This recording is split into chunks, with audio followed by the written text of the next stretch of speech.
오늘은 제가 했던 실제 소송 사건을 한번 풀어서 설명을 드리려고 합니다. 그러니까 실제 처음부터 저희가 소송을 이겼는데, 결론부터 말씀드리면 그 이긴 과정을 조금 한번 시간 순서대로 말씀을 드려보려고 하는데요.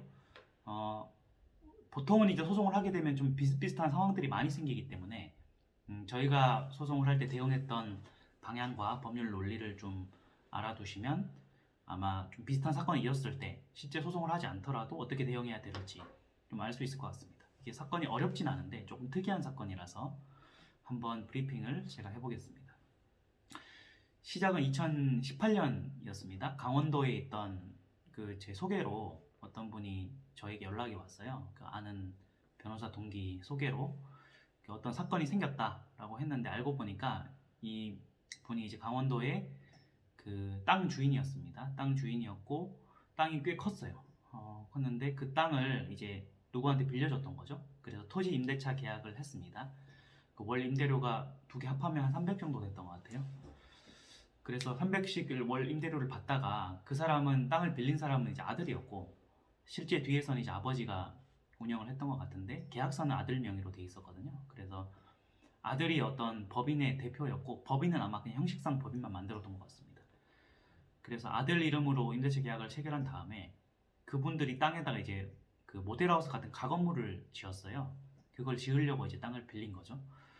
그래서 이제 우리 땅을 빌려서 저걸 하는구나 라고 해서 그냥 지켜만 보고 있었고, 월세만 잘 내고 뭐 계약 기간 끝나고 건물만 빼주겠다고 하니까 문제는 없었습니다.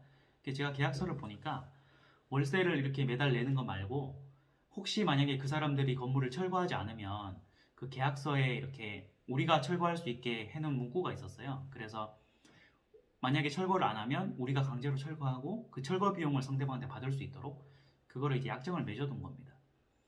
근데 시간이 좀 지났는데, 한 1년 지나니까 월세를 계속 안 낸 거죠. 그게 뭐 3달, 6달 계속 밀리니까 내용 증명을 한 6번, 7번 보냈더라고요. 저를 만나기 전에.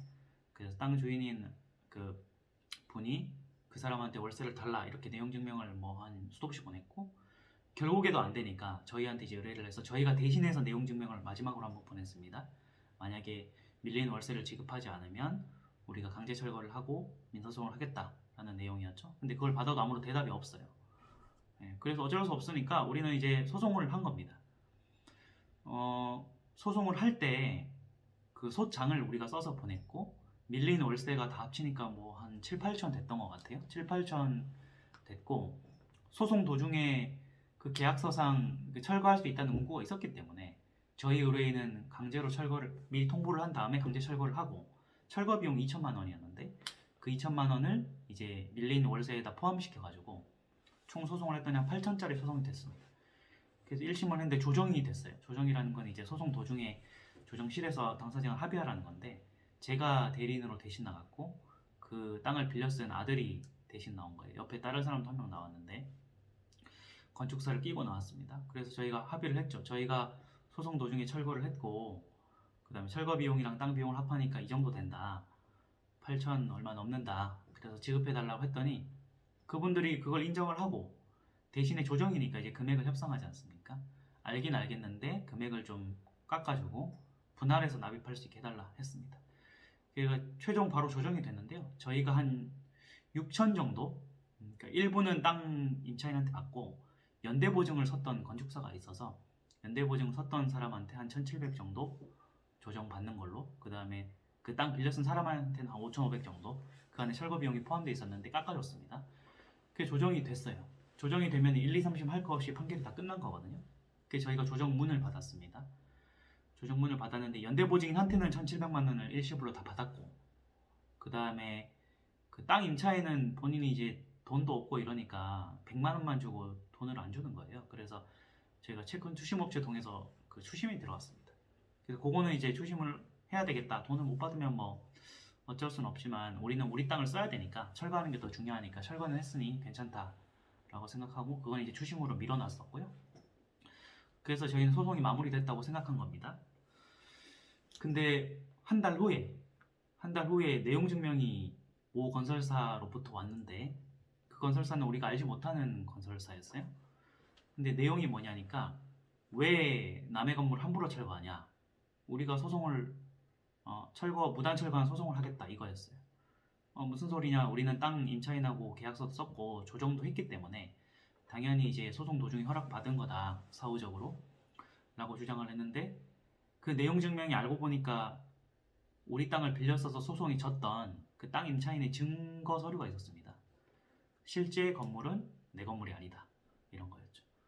그러니까 우리가 땅 빌려주고 우리 땅에다가 건물을 지어서 우리는 당연히 땅 빌려준 사람이 지었다고 생각했는데 실제 딴 사람한테 건물을 지을 수 있게 해준 거였어요, 건설사에. 그리고 건물은 이제 건설사 거니까 제3자다 이런 논리였죠. 이게 대화가 안 되는 것 같아서 그 사람들이 우리를 상대로 10억 원짜리 소송을 했습니다. 제가 또 피고 대리인으로 소송 수행을 했죠. 그 여주에서 재판을 했는데 10억 원짜리 소송을 당하니까 우리 의뢰인이 놀래서 저에게 다시 위임을 했고요. 저희가 일단 안심시켜드리고 이거는 충분히 막을 수 있다 라고 설득을 해드렸습니다. 그래서 그쪽에서는 10억을 선정한 이유가 공사대금이 자기 공사대금이 10억이라는 논리였어요. 근데 공사 비용을 우리가 줄 이유도 없고 우리는 이제 철거한 것 자체는 합법이다 이런 논리로 재판을 했고요. 그 1심 결과는 결론부터 말씀드리면은 10억 자체는 인정이 안 됐는데 2억 원이 인정이 됐어요. 그러면 10억이 아니고 왜 2억만 인정되냐? 10억은 공사대금이니까 공사비하고는 우리가 상관없이 다만 이제 우리가 철거할 때 그 건물의 가치 시가가 2억 정도 된다라고 판사가 판단을 했고 그래서 철거 당시의 시가를 기준으로 2억 원을 우리가 패소한 거죠. 8억 원은 원고가 패소한 건데 10억 중에 2억은 우리가 패소한 겁니다. 우리는 2억조차도 억울하다. 왜냐면 우리 허락받고 철거했기 때문에. 그래서 항소를 저희가 했습니다. 그래서 수원 고등법원에서 2심 재판을 한 거의 1년 가까이 했어요. 그래서 우리가 뭐 유치권 이런 주장도 그쪽에서 하는데 우리는 도저히 이 건물주를 알 수 없었다. 토지 임차인밖에 알 수 없었다라고 생각해서 그 토지 임차인을 법정에 증인으로 불렀습니다. 그래서 증인 신문을 했어요.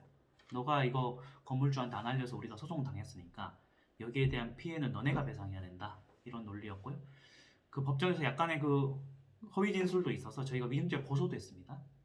고소를 했는데 경찰서에서는 이게 무혐의가 나왔고 민사소송만 계속되게 됐거든요.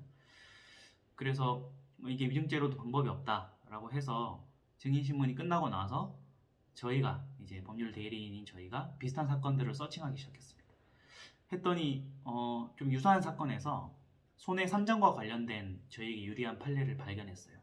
그게 뭐냐면은 그러니까 설령 무단 철거를 하더라도 그러니까 저희는 무단 철거조차도 아니라고 얘기했으나 설령 무단 철거를 하더라도 그 배상 범위는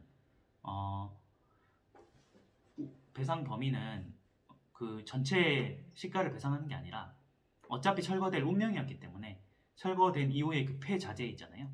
철거물 자체, 자재만이 그 건물주의 재산이다. 이렇게 판단한 판례가 있었어요. 그래서 그 폐자재 가격은 여기서 160만 원밖에 안 됐거든요. 다행히 저희 의뢰인이 그 공사 견적서 안에 자재값이 개별 항목으로 들어가 있는 증거를 가지고 있었어요. 그래서 보니까 철거한 이후에 폐자재를 우리가 치운 건 맞는데 폐자재 값이 한 160만 원밖에 안 됐습니다.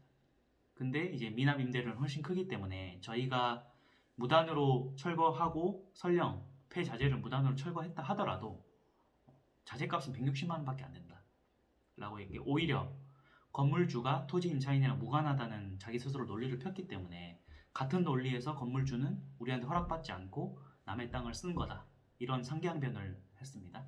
상계라는 건 내가 돈을 줄 게 있지만 나도 돈을 받을 게 있기 때문에 서로 간에 공제하는 그런 항변인데요. 어쨌든 그 건물주는 나는 토지 임차인이랑 무관하니까 무단 철거다라고 우리가 소송했으니 저희도 마찬가지로 너네가 토지 임차인이랑 무관하다면 너네도 우리 땅을 함부로 쓴 거 아니냐 라는 논리였습니다. 건물이 있다는 거는 건물이 밟고 있는 땅을 함부로 쓰는 거죠. 그래서 그 미납된 토지 임차료가 철거 비용 160만 원보다 훨씬 큰 5천만 원 정도 됐어요. 그래서 1심 소송 2억짜리를 우리가 패소해서 항소를 했지만 실제 우리가 줘야 되는 금액은 160만 원밖에 안 되고 우리가 받아야 되는 게 오히려 5천만 원 정도 되니까 그 두 개를 공제하면 우리가 줄 건 없다. 이런 논리로 상계항변을 했고요. 그게 이제 통했습니다. 통해서 2심 판사님이 이제 결론적으로 우리는 돈을 줄 게 없다라고 해서 100% 저희 승소 판결을 내려준 거죠. 그러니까 그쪽에서 당황해서 그쪽 변호사랑 이제 대법원까지 가야 되느냐 논의를 했던 것 같습니다. 근데 가봤자 뭐 의미가 없다고 생각했는지 더 더 이상 3심까지 상고를 하지는 않고 2심에서 확정이 됐어요. 그래서 그쪽 건설사 대표는 오랫동안 뭐 10억짜리 소송을 했으나 어쨌든 본인들이 돈을 받을 건 없고 오히려 우리한테 거의 소송을 오래 했고 금액이 컸기 때문에 3천만 원 정도 변호사 비용을 물어주게 됐습니다. 물론 그 사람이 그걸 물어주지 않고 지금 연락을 끊어버리는 바람에 별도의 소송 비용 확정 신청을 해야 되냐라는 그런 절차가 있긴 한데 이론적으로는 일단 오히려 3천만 원 정도의 손해배상만 해줘야 되는 상황이 되는 거죠. 이 사건을 통해서 어떤 땅을 빌리고 빌려줄 때 그 땅을 빌린 사람이 다른 사람에게 건물을 지을 수 있게 했을 때 강제 철거를 하면 위험할 수 있다. 이런 교훈을 일단 얻었고요. 강제 철거를 하고 소송을 막을 수는 있으나 그게 이제 소송상 아까 말씀드렸던 상계항변이라든지 계약서가 분명할 때만 가능하다. 그래서 내가 어떤 땅을 빌려주거나 빌릴 때 그 땅에 건물을 짓는 사람이 땅을 빌린 사람하고 같은 사람인지 다른 사람인지 그걸 반드시 확인해 봐야 되고 다른 사람이라면 소송을 해서 막을 수는 있겠으나 굉장히 이렇게 막대한 시간과 비용이 들 수 있다. 이런 교훈을 저희 의뢰인은 얻었고 저희로서는 이런 판례를 하나 또 축적했기 때문에 유선 사건이 있으면 조금 쉽게 대응할 수 있는 그런 선례가 된 거죠. 그래서 요즘에 이제 그 땅을 이제 토지 임대차를 하는 경우가 많은데 우리 의뢰인처럼 토지 임대차 계약을 맺을 때는 정확하게 그 철거에 대한 문구라든지 당사자를 반드시 확인하고 증거를 잘 준비를 해놓으면 된다.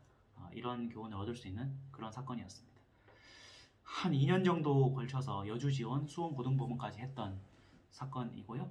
저희가 그 소송을 잘 대응을 해서 100% 이겼기 때문에 지금도 이제 의뢰인은 10억짜리 소송에서 벗어날 수가 있었고 지금도 저희랑 좋은 관계를 유지하고 그렇게 있습니다. 이제 땅을 자기들이 원하는 대로 쓸 수 있게 된 거죠. 그동안에 일종의 걸려 있었는데 자, 오늘 사건은 여기까지 마치고요.